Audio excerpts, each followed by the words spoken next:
श्री कृष्ण गोविंद हरे मुरारी, हे नाथ नारायण वासुदेवा। हे नाथ नारायण वासुदेवा, हे नाथ नारायण वासुदेवा। श्री कृष्ण गोविंद हरे मुरारी, हे नाथ नारायण वासुदेवा। सबको जय श्री राम, जय श्री कृष्ण। पिछले वीडियो में हमने देखा था कि अर्जुन भगवान श्री कृष्ण को कहते हैं कि हे भगवान, अपने रथ को दोनों सेनाओं के बीच में ले चलिए। दोनों साइड में जो जो लोग योद्धा लोग हैं, हम उनको एक बार देखना चाहते हैं। अर्जुन कहते हैं कि हे भगवान, पहले मैं उनको देखना चाहता हूँ कि कौन कौन से लोग हैं युद्ध को व्यापार बना चुके हैं, युद्ध को बिल्कुल साधारण चीज़ समझते हैं, युद्ध को बिल्कुल हल्के में लेते हैं, युद्ध को जैसे मजाक बना के रखे हैं। उनको पता नहीं कि युद्ध में कई लोग मारे जाते हैं, कई लोग परम धाम को प्राप्त होते हैं। तो हे भगवान, पहले दोनों के सेना के बीच में ले चलिए। हम दोनों साइड को देखना चाहते हैं। मैं उन लोगों को भी देखना चाहता हूँ कि कौन कौन लोग इस दुर्बुद्धि दुर्योधन के सपोर्ट में खड़े हैं। दुर्बुद्धि दुर्योधन का युद्ध में कल्याण चाहने वाले जो जो ये राजा लोग इस सेना में आए हैं, उन युद्ध करने वालों को मैं देखूंगा।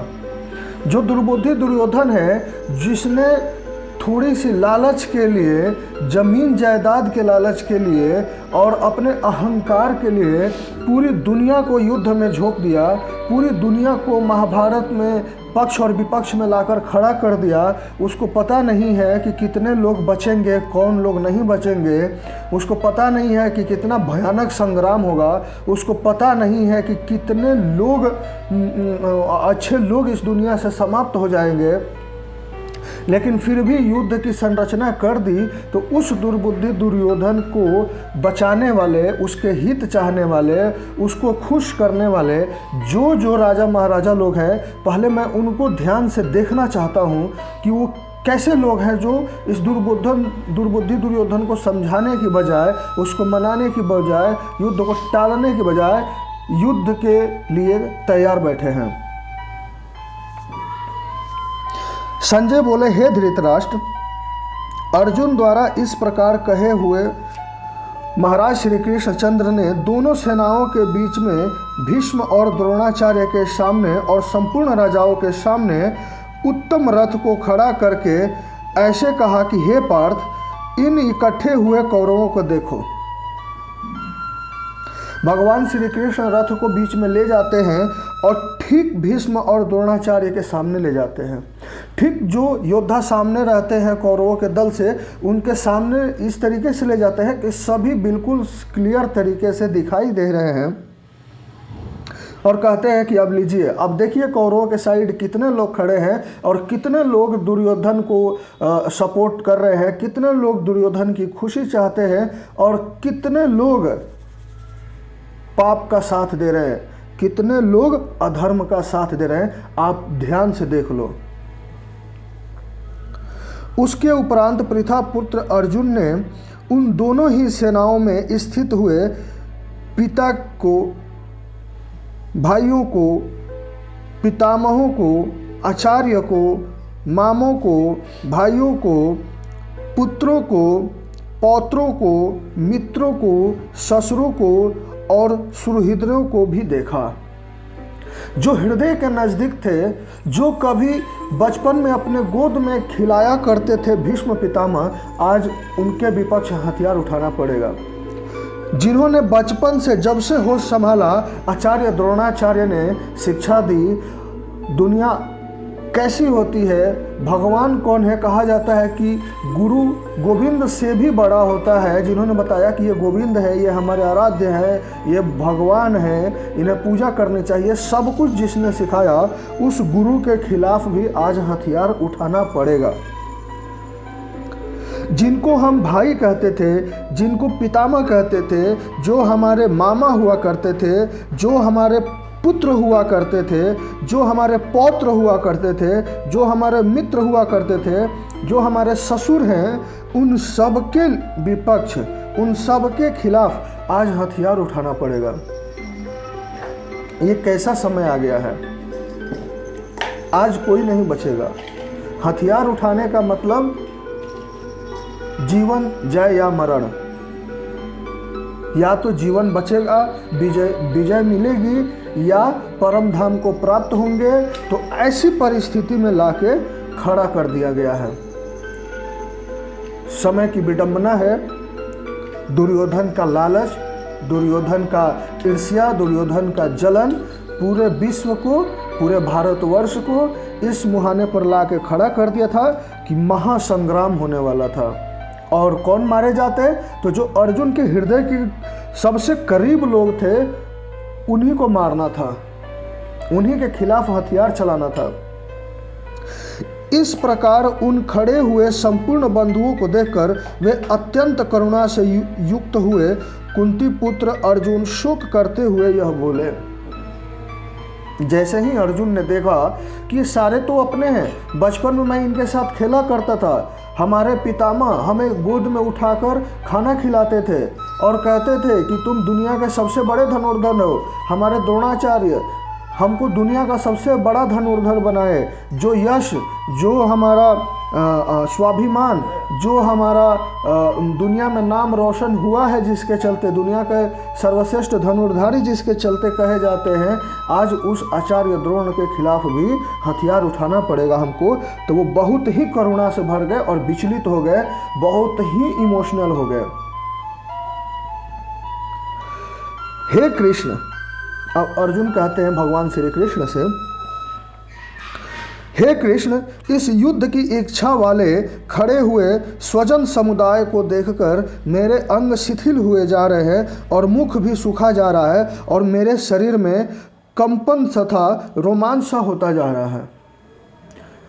वो कांपने लगे, वो उन लोगों को देखकर कांपने लगे, उनके मुंह सूखने लगे, उनके अंग शिथिल हुए जा रहे थे, उनके कॉन्फिडेंस बिल्कुल जीरो हो चुका था, उनकी शक्ति बिल्कुल शक्ति विहीन हो चुके थे अंदर ही अंदर।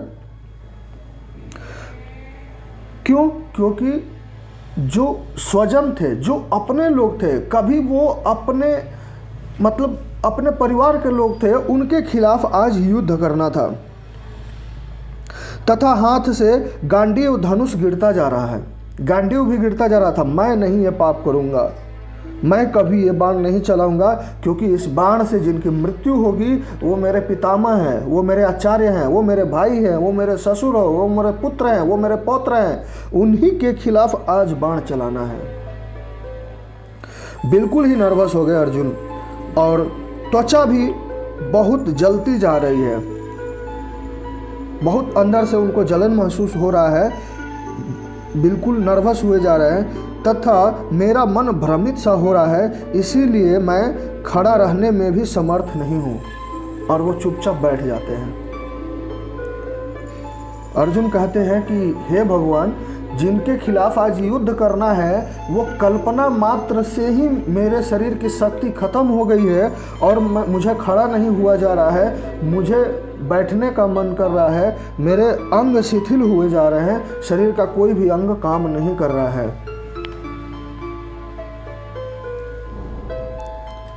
हे केशव, लक्षणों को भी विपरीत ही देखता हूं तथा युद्ध में अपने कुल को मारकर कल्याण भी नहीं देखता। युद्ध किया जाता है यश के लिए, युद्ध किया जाता है कल्याण के लिए, युद्ध किया जाता है धर्म की रक्षा के लिए, युद्ध किया जाता है अपने वंश को दुनिया में कीर्तिमान स्थापित करने के लिए। लेकिन आज मैं अपने ही वंश को मारकर अपना इस युद्ध में कल्याण नहीं देख पा रहा हूँ। हे कृष्ण, मैं विजय नहीं चाहता, ऐसा विजय नहीं चाहता जिसमें अपने आचार्यों को मारना पड़े, जिसमें अपने पितामह को मारना पड़े और अपने भाइयों का भी खून करना पड़े, अपने पुत्र और पौत्रों को भी मारना पड़े, और राज्य तथा सुखों को भी नहीं चाहता। हमें ऐसा राज्य नहीं चाहिए, हमें ऐसा सुख नहीं चाहिए कि जीवन भर हम सोचे कि हमने पितामह को क्यों मारा, नहीं मारना चाहिए था। हमें ऐसा राज्य नहीं चाहिए कि हम जीवन भर ये सोचते रहें कि जिस आचार्य ने हमें दुनिया से परिचय कराया, जिस आचार्य ने हर एक बुरे भले चीज़ों को सिखाया, जिसने धनुर्विद्या सिखाई, जिसने हर विद्या सिखाई, उस आचार्य की हत्या का पाप लेकर अपने ऊपर मैं नहीं जीना चाहता, मैं सुख नहीं भोगना चाहता। हमें ऐसा राज्य नहीं चाहिए। हे गोविंद, हमें राज्य से क्या प्रयोजन है, अथवा भोगों से और जीवन से भी क्या प्रयोजन है? क्योंकि हमें जिनके लिए राज्य, भोग और सुखदायक इच्छित है, वे ही यह सब धन और जीवन की आशा को त्याग कर युद्ध में खड़े हैं। यदि आपके साथ धन है, आपके पास राज्य है, आपके साथ पावर है, और उसका सुख यदि अपने लोग भोगते हैं, अपना परिवार आपके धन को सुख भोगता है, अपना परिवार आपके पावर का सुख भोगता है, आपके परिवार आपके राज्य का सुख भोगता है, तब आपको खुशी होती है और आपको सुख मिलता है। लेकिन जिनके लिए मैं इस राज्य को चाहता हूँ, जिनके लिए इस धन को चाहता हूँ, वही अपने जीवन की बाजी लगाकर युद्ध में खड़े हैं और वो नहीं बचेंगे, यदि क्योंकि वे दूसरे पक्ष में खड़े हैं और मुझे ही हथियार उठाना पड़ेगा, वो मेरे से ही लड़ने के लिए खड़े हैं। तो उनको मारकर मैं ऐसा राज्य नहीं चाहता, ऐसा पावर नहीं चाहता, क्योंकि जो भोगने वाले हैं वही युद्ध में खड़े हैं, वही मरने के लिए तैयार हैं। जो कि गुरुजन, ताऊ, चाचा, लड़के और वैसे ही दादा, मामा, ससुर, पोते, साले तथा और भी संबंधी लोग हैं। ये सारे लोग हमारे खिलाफ ही युद्ध में खड़े हैं और इन सबको मारकर मैं कैसे सुख भोग सकता हूँ, मैं कैसे खुश रह सकता हूँ? अर्जुन बहुत विचलित हो रहे हैं। इसीलिए हे मधुसूदन, मुझे मरने पर भी अथवा 3 लोक के राज्य के लिए भी मैं इन सब को मारना नहीं चाहता। फिर पृथ्वी के लिए तो कहना ही क्या है, मतलब तीनों लोक का राज्य मिल जाता तो भी मैं इनको नहीं मारूंगा, तो फिर सिर्फ पृथ्वी के लिए कैसे मैं इन लोगों को मार सकता हूँ, इन अपने लोगों को ही कैसे मार सकता हूँ? हे जनार्दन, धृतराष्ट्र के पुत्रों को मारकर भी हमें क्या प्रसन्नता होगी? इन आतताइयों को मारकर तो हमें पाप ही लगेगा। इससे हे माधव, अपने बांधव धृतराष्ट्र के पुत्रों को मारने के लिए हम योग्य नहीं हैं, क्योंकि अपने कुटुंबों को मारकर हम कैसे सुखी हो सकते हैं? यद्यपि लोभ से भ्रष्ट चित्त हुए ये लोग कुल के नाशकृत दोष को और मित्रों के साथ विरोध करने में पाप को नहीं देखते हैं। हमें पता है कि जो दुर्योधन है सबको मिसगाइड कर रहा है और ये मिसगाइड हो रहे हैं। हमें पता है कि लोभ के मारे ये लोग इतने भ्रष्ट हो चुके हैं कि कुल के नाश को, दोष को, मित्रों के साथ को नहीं देख पा रहे हैं और विरोध करने में पाप को भी नहीं देख पा रहे हैं। यह भी नहीं देख पा रहे हैं कि वह जिनके साथ खड़े हैं, जिस पक्ष में खड़े हैं, उस पक्ष में अधर्म है और हम जिस पक्ष में हैं उस पक्ष में धर्म है और भगवान है, यह भी नहीं देख पा रहे हैं। फिर भी परंतु हे जनार्दन, कुल के नाश करने से हुए दोषों को जानने वाले हम लोगों को इस पाप से हटने के लिए क्यों नहीं विचार करना चाहिए? फिर भी हम जानते हैं कि हमारे पक्ष में धर्म है, हम जानते हैं कि उनके पक्ष में पाप है, उनके पक्ष में लालच है, ईर्ष्या है, जलन है, अहंकार है, लेकिन फिर भी हम यह भी जानते हैं कि कुल का नाश करने से बहुत बड़ा पाप लगता है। यह सब कुछ जानते हुए हम अपने कुल का नाश कैसे करें, इस पाप से कैसे बचें? इस पाप से बचने का हमें सिर्फ एक ही रास्ता मिल रहा है कि हम युद्ध की इच्छा का त्याग कर दें, युद्ध को छोड़ दें, और जो भी मिलेगा या नहीं भी मिलेगा तो हम लोग अपना जीवन जी लेंगे साधारण तरीके से, लेकिन हम युद्ध नहीं करना चाहते, क्योंकि इसमें अपने ही कुल के लोगों का नाश होगा, अपने ही कुल के लोगों का वध करना पड़ेगा। क्योंकि कुल के नाश होने से सनातन कुल धर्म नष्ट हो जाते हैं। कुल का नाश होगा तो सनातन का जो कुल धर्म है, जो परिवार का धर्म है, वो नष्ट हो जाएगा। धर्म के नाश होने से संपूर्ण कुल को पाप भी बहुत दबा लेता है, और जब धर्म का नाश हो जाता है तो संपूर्ण कुल को पाप लगता है। जितने उस परिवार के लोग हैं, जितने उस कुल के लोग हैं, सबको पाप लगता है। तथा हे कृष्ण, पाप के अधिक बढ़ जाने से कुल की स्त्रियां भी दूषित हो जाती है। अब जब पाप बढ़ ही गया घर में, पूरे घर में पाप बढ़ गया, तो किसी को पता नहीं चलेगा कि क्या अच्छा है, क्या बुरा है, क्या करना चाहिए, क्या नहीं करना चाहिए, और इससे स्त्रियां भी दूषित हो जाती है। और हे वार्ष्णेय, स्त्रियों के दूषित होने पर वर्ण संकर उत्पन्न हो जाता है, और वह वर्ण संकर कुल घातियों को और कुल को नरक में ले जाने के लिए ही होता है। जो वर्ण संकर उत्पन्न होता है वो कुल को नरक में ले जाएगा, कभी भी किसी को भी मोक्ष प्राप्त नहीं होगा। लोप हुई पिंड और जल की क्रिया वाले इनके विपरीत पितर लोग भी गिर जाते हैं। हम लोग अपने पितर लोगों की शांति के लिए पूजा पाठ करते हैं कि जो हमारे कुल में पहले पैदा हुए हैं और परम धाम को प्राप्त हैं, उनकी आत्मा की शांति के लिए, उनकी खुशी के लिए हम लोग पूजा पाठ करते हैं। लेकिन जब पिंड में, जब हमारे कुल में पाप बढ़ जाएगा, जब स्त्रियां दूषित होने लगेगी, जब वर्ण संकर के चलते कुल घातियों को नरक मिलने लगेगा, जब पूरे कुल को नरक मिलने लगेगा, तो जो पितर लोग हैं वो भी गिर जाते हैं, वो भी अपने आप में शर्मिंदा होते हैं, ब्लैकमेल होते हैं। और इन वर्ण संकर कारक दोषों से कुल घातियों के सनातन कुल धर्म और जाति धर्म नष्ट हो जाते हैं। और इन सभी दोषों को जब इतनी सारी घटनाएं होने लगेगी, जब बिल्कुल सब कुछ निगेटिव ही निगेटिव होने लगेगा, तो इन कुल घातियों के दोषों से सनातन कुल धर्म भी नष्ट हो जाएगा, जाति धर्म सब नष्ट हो जाएंगे। तथा हे जनार्दन, नष्ट हुए कुल धर्म वाले मनुष्यों का अनंत काल तक नरक में वास होता है, ऐसा हमने सुना है। जिसका कुल धर्म नहीं होता, जिसका खानदान का कोई मान मर्यादा, कोई प्रतिष्ठा नहीं होती, जिसका खानदान कोई धर्म का काम नहीं करता, जिसका खानदान पूजा पाठ नहीं करता, जिसके खानदान में केवल पाप ही पाप होता है, दुराचार ही दुराचार होता है, उनको अनंत काल तक नरक में वास होता है। वो हमेशा हमेशा नरक में ही रहते हैं, ऐसा हमने सुना है। अहो, शोक है कि हम लोग बुद्धिमान होकर भी महान पाप करने को तैयार हैं। हमें तो दुख इस बात का है कि हम जानते हैं कि हम लोग बहुत बुद्धिमान हैं, फिर भी हम लोग इस महान पाप को करने के लिए तैयार हैं, फिर भी नरक में जाने को तैयार हैं, फिर भी नहीं समझ पा रहे कि हमें न्याय करना चाहिए, हमें धर्म का साथ देना चाहिए।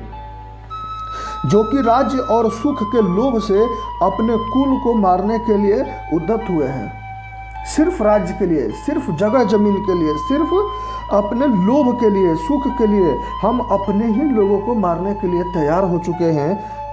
ये कैसी बुद्धिमानी है, ये कैसी विद्वता है। यदि मुझ शस्त्र रहित न सामना करने वालों को शस्त्रधारी धृतराष्ट्र के पुत्र रण में मारे, तो वह मारना भी मेरे लिए अति कल्याणकारक होगा। अर्जुन इतने विचलित हो जाते हैं कि वो अपने गांडीव को, अपने शस्त्र को नीचे रख देते हैं और बोलते हैं कि अब मैं निशस्त्र हूँ, अब मैं निहत्था हूँ। और यदि अभी भी जो लोभी, पापी, लालची, जो मर्यादाहीन, जो धृतराष्ट्र के पुत्र हैं, यदि उनको मार देते हैं और उनको लगता है कि ऐसा करना उनके लिए उचित है, तो हम मरने के लिए तैयार हैं और वह मेरे लिए कल्याणकारी होगा। क्योंकि हम जीते जी अपने आचार्य को, अपने भीष्म पितामह को, अपने भाइयों को, अपने मामाओं को, अपने चचाओं को हत्या नहीं कर सकते। संजय बोले, रणभूमि में शोक से उद्विग्न मन वाले अर्जुन इस प्रकार कहकर बाण सहित धनुष को त्याग कर रथ के पिछले भाग में बैठ गए। अर्जुन कहते हैं कि अब हमसे यह युद्ध नहीं होगा, इसीलिए हे माधव अब मैं युद्ध नहीं लड़ूंगा। मेरे शरीर शिथिल होते जा रहे हैं, मैं ये पाप नहीं करता क्योंकि ये कुल का पाप मेरे सर पर लगेगा और ऐसे लोगों को मारने से, अपने ही लोगों को मारने से जो कुल का पाप लगेगा उसके कारण मैं अनंत काल तक नरक भोगता रहूँगा। इसलिए हे माधव हमें यह पाप नहीं करना है।